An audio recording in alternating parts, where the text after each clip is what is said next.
Hey, Wave. Yeah? You're in the Countdown community, right? Yeah. Good, so we'll now go burn the community to the ground, because fuck that community. What? Hi, guy. Great, now fuck off. What's going on? We're burning the CC down. What? Ha, silly Wave. Don't you know about Arrow Dragon and Golden Wolf? Yeah, what about him? We'll be commentating on their top 15 most hated characters. Wait, hated characters? Yep, because it's 2015 and they're still being made. Isn't this a contender for most disjointed intro of all time? Pretty much. Wait, I barely got into work.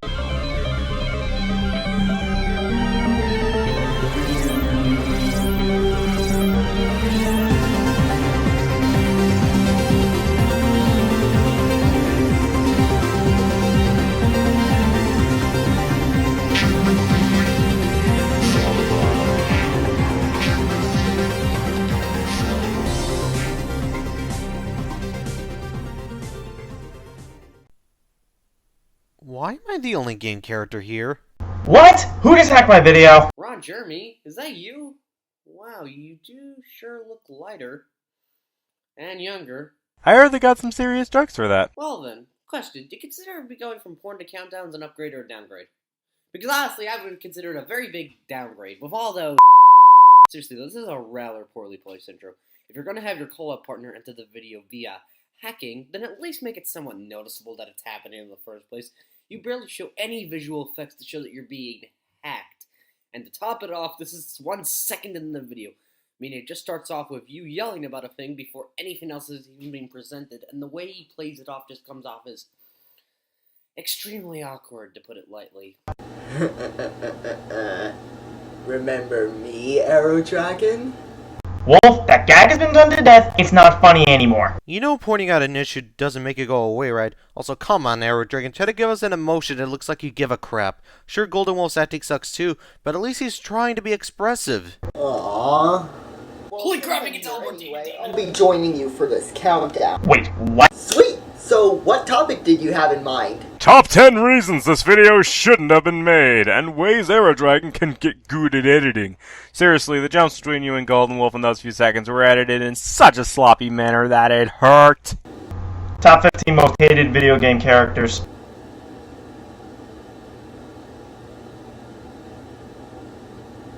Dope. No.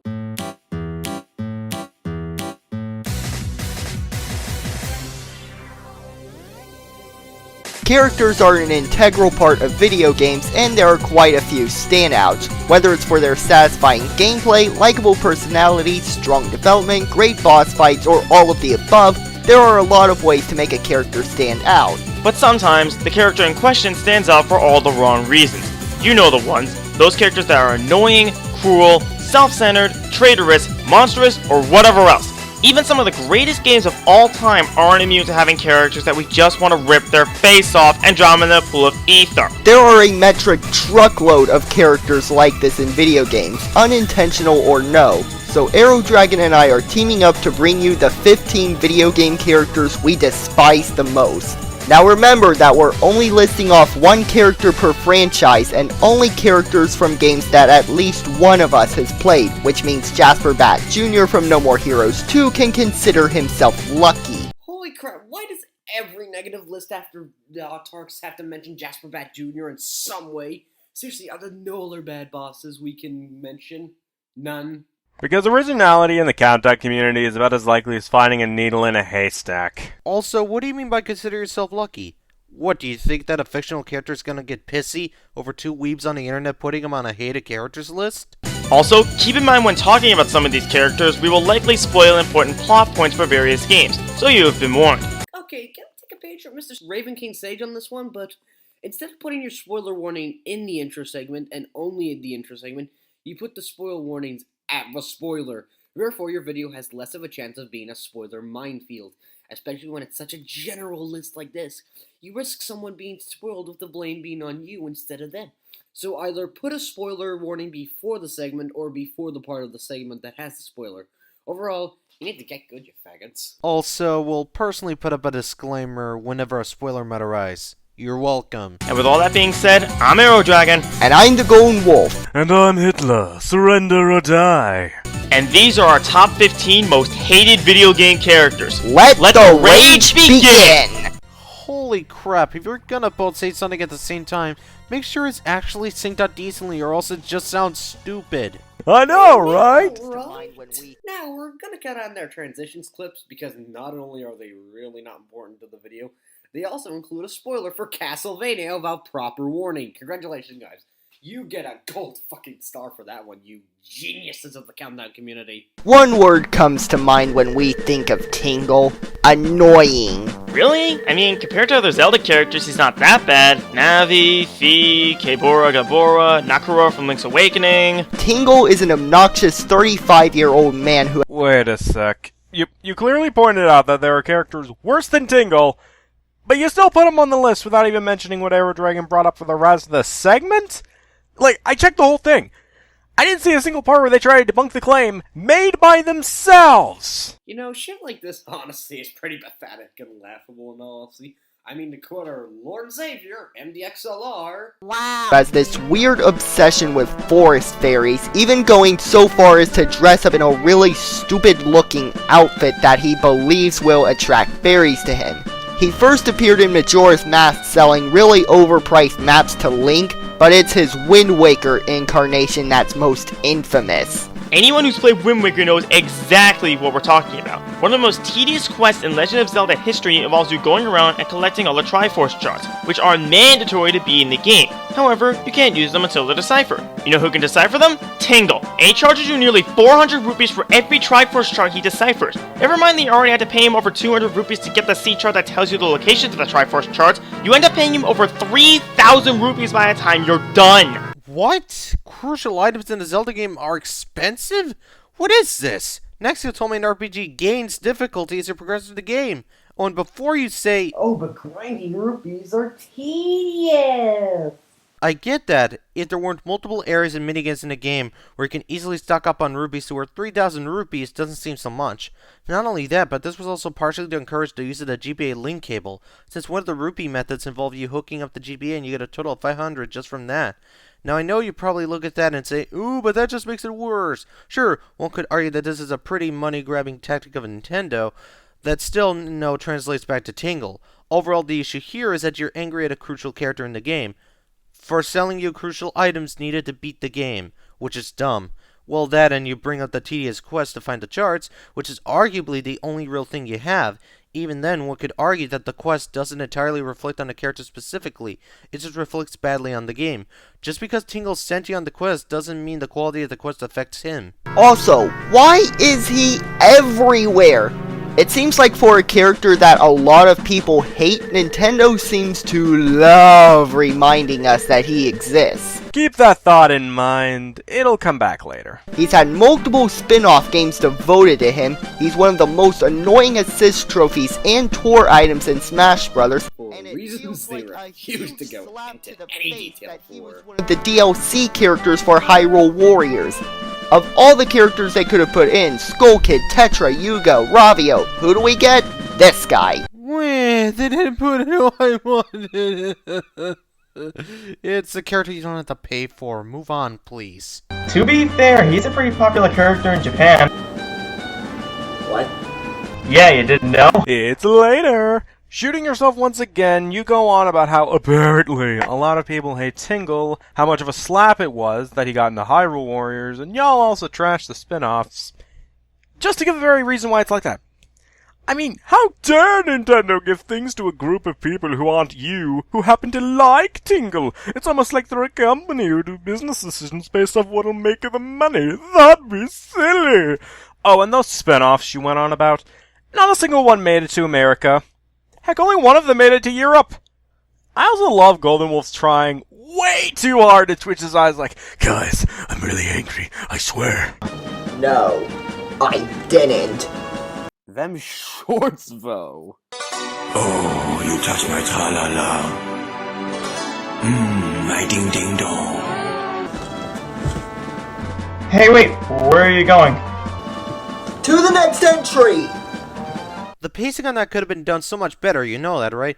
It would have been a lot funnier if he got up, Arrow Dragon asked where he was going, then Golden Wolf said the next segment, finally with him slamming the door or something. on its own just seems rather oddly paced, and once again comes down to Arrow Dragon's poor writing and editing. Say, Arrow Dragon, did you happen to work on Fan4Stick by any chance? That would explain why the team have horrible interactions with one another, in all honesty. Super Paper Mario is probably the most divisive game in the series for a multitude of reasons. Chief among these is that change of styles, what with it being a platformer and not an RPG, the general lack of side quests, and your partners being replaced by featureless characters called pixels. Actually, Arrow scratched that last one. One pixel in particular, Tippy, is a great character. She's used consistently throughout the game. Her advice is actually helpful, Fi! You know, while we're bashing Fi out of nowhere, I had to ask, since you have such anger towards Fi, why wasn't she on the list and not Tingle? Arrow Dragon brought up she was worse than Tingle, and you, Golden Wolf, had done nothing to argue that. In fact, with this very statement, you kinda make it worse. Yeah, that's like an ice cream guy just tried to sell vanilla as better than chocolate, despite admitting chocolate is better. And then he blows up to represent what I want to do to Arrow Dragon, as he is Satan reincarnated and should burn in hell with all that he's made suffer. And she goes through a lot of character development. So we get to the third world in search of the fourth pure heart, and oops, Tippy just got snatched by a technology-obsessed chameleon with a camera.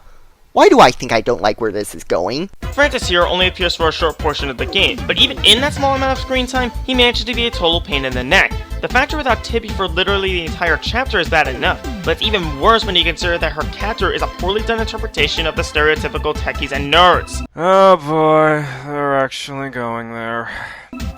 Take one look at his eyesore of a design or his fortress and you'll see what we're talking about. He wears flashy and nerdy shirts, he has an army of cat robots roaming his fortress, said cats also reveal Francis's stereotypically nerdy opinions, his walls are lined with posters and merchandise, and he has 3 private rooms that only he and totally hot babes are allowed to enter. His personality is even worse than his design. After stealing Tippy, he proceeds to rush home and watch more anime. He takes pictures of Tippy to post them to a forum, even going so far as to rename her. He has an annoying habit of saying high technical and sweet. His obvious lack of social skills is made clear when he has to boot up a dating sim just to converse with Peach. He's a complete idiot, and he even admits to having no offline friends. Gee, I can't imagine why. I swear, this segment alone completely ticks me off.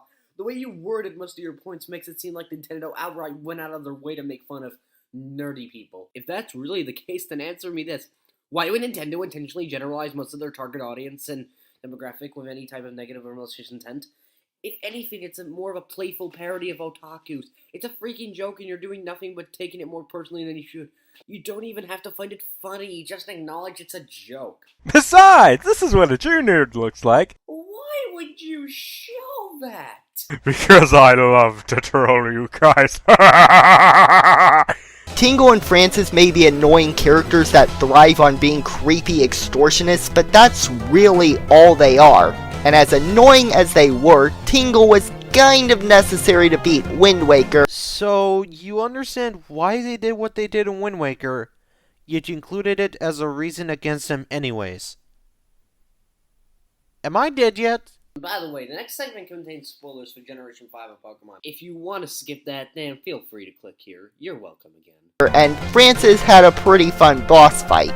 At least, I thought so. The other 13 characters step out of annoying territory and into hated territory. And on that note, we come to the Pokemon series. There are a lot of characters in the series that would fit the bill, like Cyrus, Fantina. I never hear any negativity towards Fantina. Could you please not just say names and expect people to know what you're getting at? Anyway, number 13 goes to the true villain of Pokemon Black and White, Ghetsis. Okay, note that we don't hate Ghetsis because of his villain stats. In fact, he actually does his job as a villain very well, what with him manipulating the hearts of trainers so that they'll release their Pokemon. The problems, however, start appearing at N's castle, and they build up fast. After you beat N in an awesome showdown using the legendary dragons of Unova, Ghetsis barges in just to beat up on N, his own son, for losing to an ordinary trainer, calling him, and I quote, a warped, defective boy who knows nothing but Pokemon. He then proceeds to reveal his true plan, which is to use N and all the Pokemon Team Plasma stole in order to... Oh, I know! To be the best like no one ever was? Take over the world. Ah, of course. Wait, I didn't... Of course! Shut up, Bison! Psst, pointing out that your reference is dated as crap doesn't make it any better. Congratulations, Game Freak! You ruined a great story and villain by giving him the most generic evil motivations in history. So you mentioned that as a character, he is a good villain because he does his job as a villain well, but apparently him having a cliche motive where it's not just a character but the entire story. When that's not how it works. First of all, it's usually a common motive because most villains want power. It's a normal trait of evil, and that is not automatically a bad thing. Once again, you brought up that to this point, he was an interesting villain with how he played things out, and a cliche motive shouldn't affect that in the slightest, unless the motive had nothing to do with the previous actions, which his motive did. And what about the whole yelling at end thing you brought up earlier? Whenever you bring that up, you act like that goes against the character, which also doesn't work because he'd go on about how he's a good villain because he did his evil deeds well, and last I checked, yelling at your son in the manner he did would be considered an evil deed, along with the fact that he doesn't consider him a son to begin with just to get what he wanted. Wouldn't that contribute to him being a good villain? Unless there was some reason it didn't, but he didn't bring up anything, so I'm honestly quite confused. Also, the hating on Gets thing has become such a cliche in the Countdown community, and I gotta get this off my chest. Hate bad characters for being badly written. Not because they're cruel or evil. But it's the Countdown community, and if you're not a sympathetic villain, then you're the worst. Also, the battle you have with him can be quite frustrating. Now, just because a boss is hard, that doesn't necessarily mean it's bad, but gets his cheats by having a level 54 Hydreigon, 10 whole levels before it's supposed to evolve. If Hydreigon was at its normal level, it'd be way overpowered for that point in the game. Level 54 may be cheating, but would it really be better if a normally powerful Pokemon was 10 levels over your last opponent? Except, he is the final boss of the main game, and Alder can only be fought in post-game. He's allowed to be a challenge, especially since End's battle was pretty fair and challenging, and this is the leader of Team Plasma. Even then, this comes off as nothing but a nitpick, honestly, because, sure, it's a stronger Pokemon, but as previously stated, it's not like it's that high in levels compared to you, so it doesn't matter too much anyways.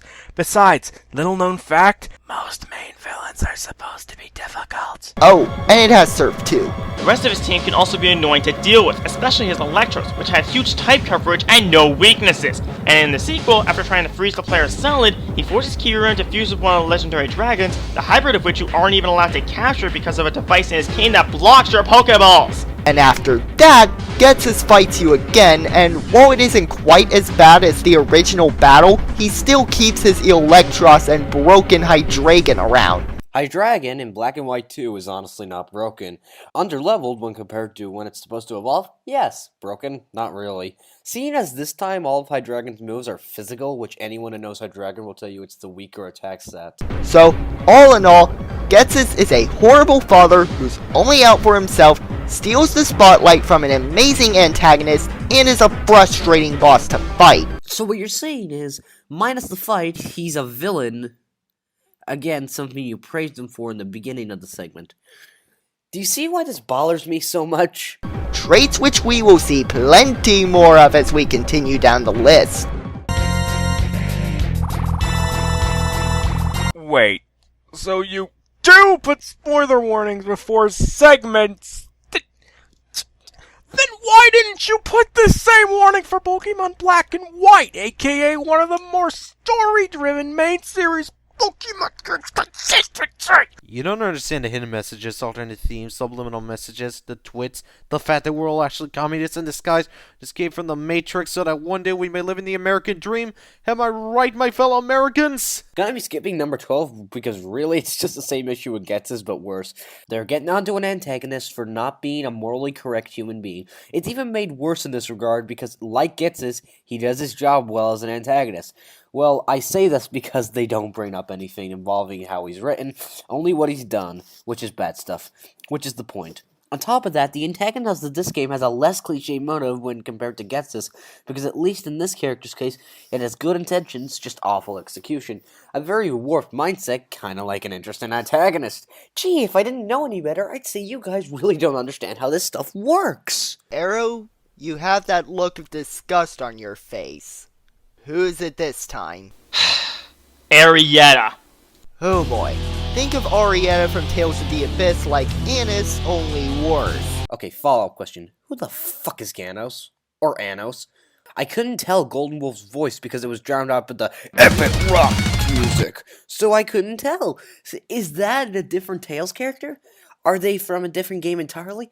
Help me, Mommy, I'm lost. I can't figure my way out from this scary golden wolf guy. Both of them are Phone Master Guardians, and both share similar moves, and they are bitter rivals throughout the game. What are you even talking about? I've watched this part like 4 or 5 times, and I can't follow along for crap. Again, I have no idea who you're comparing this character to, so without context, I'm rather confused. However, upon closer inspection, it is clear which of the two is superior. Arietta is one of the 6 god generals working for the main antagonist, Bang Brands, and her character is this weird, unsavory mix of fragile flower trope and bratty teenage girl stereotype. She has a naive and timid demeanor, but gets emotional whenever Annis or Ion is involved. Her emotions always get in the way of her priorities, and she always acts on sentimentality rather than reason. 2 examples in particular spring to mind. One is after you defeat the Liger Queen that raised Arietta as a child, she gets emotionally unstable and is easily persuaded by Ash to get revenge on the party, going so far as to attack a nearby fort and take the chief engineer hostage before fighting you in Coral Castle. The other example is at Mount Alejo, after Phone Master Ion's death, where Arietta personally blames Annis for letting Ion read the 7th phone stone, and challenges her and the party to a duel to the death. Speaking of which, Arietta has one of the most annoying boss fights in Tales of the Abyss. She's accompanied by a Liger and a Reisbilger, her Eisbilgiger, Reisbilger. How do you even say that? Dear game developers, don't use words people don't know how to pronounce. Anyway, Arietta spans powerful dark elemental arts like Negative Gate and Bloody War, and casts support arts like Barrier and Sharpness to buff her monsters, on top of having access to 2 mystic arts! And whatever you do, don't let her use any water or fire phonon fields. She'll either use Aqua Protection or Blaze Emitter to permanently increase her stats, or use Crimson Riot or Maelstrom to do high amounts of damage to a single or multiple party members. If you don't know what you're doing, you're in for a wild ride. So basically what I'm hearing is correct. Sounds like you need to get good. I make this point because you give no legit reason it's quote-unquote annoying. The most you actually say is that it's difficult, which as mentioned before is usually a common staple for boss fights against major characters. So basically get good. It seems like whenever Fire Emblem is brought up these days, especially in the Countdown community, the conversation almost always shifts towards either the upcoming new 3DS exclusive or Fire Emblem Awakening. And for good reason. Awakening proved on almost everything a lot of us hated about the earlier games, from the frustrating gameplay to the less than stellar characters. However, this is a hated characters list, which means we have to find someone to pick on, and it's not from Awakening. Our candidate for this list actually comes from the very first Fire Emblem game to be released in North America, sometimes referred to as FE7 or Fire Emblem Blazing Sword. The first part of the game revolves around a girl named Lynn, an orphan who is soon revealed to be the rightful heir to the throne of Caelin. After hearing that her grandfather, the current Marcus, has taken ill, she travels to Caelin to meet with him. As it turns out, however, there is someone at work trying to keep her off the throne. This is Lundgren, the younger brother of Lord Howson and the final boss of Lynn's story. Okay, you know what? Every time you guys pull this hating a villain for being a villain bull crap, I'm just gonna skip it, because I'm done hearing your crap. Oh, except for this. And it's so satisfying to beat the stuffing out of him before finally killing him. He tried to murder his family. I am allowed this. So you admit that it's a sign death when you kill the character because of the fight. Yet you put it higher on the list when compared to other characters you said had annoying boss fights. Especially when you put Francis lower on the list for being the very reason. GG, perfect logic, 10 out of 10, peak juice the patriarchy. Anyways, what's next on the list? What about StarCraft? Arcadus Mengsk is a selfish hypocrite who's only out for himself, going so far as to commit genocide against billions and has very few redeeming qualities. You know you've been doing something wrong when your death is the only thing good about you. Okay, what about the next one, Kingdom Hearts? She's bratty and annoying and a complete sadist because she absolutely loves inflicting pain on others. God damn it could have been worthwhile to talk about. Wonderful 101? It's a wonderful boss fight, but absolutely nothing beats the satisfaction you get when you deliver the coup de grace to end her. Advance Wars? Greyfield is a horrible villain with bland motivations, he stops at nothing to get what he wants, and he's a complete coward. Professor Layton? Bill Hawks. Wait, this is getting way too samey. Xenoblade? Well, there goes my non-spoilers for Xenoblade. It's also inconsistent. What about the Mega Man segment? Okay. What about number 1? Obviously they can't do the exact same thing for number 1, right? They have to change it up. They have to do something different. It can't just have the same problems we brought up before, right? Yeah. And that's it. That's the whole list. You know what? Let me show you a good visual representation of this entire video. Holy shit, he's dead! What do we do with the body? We need to dump it somewhere. But where? The fire.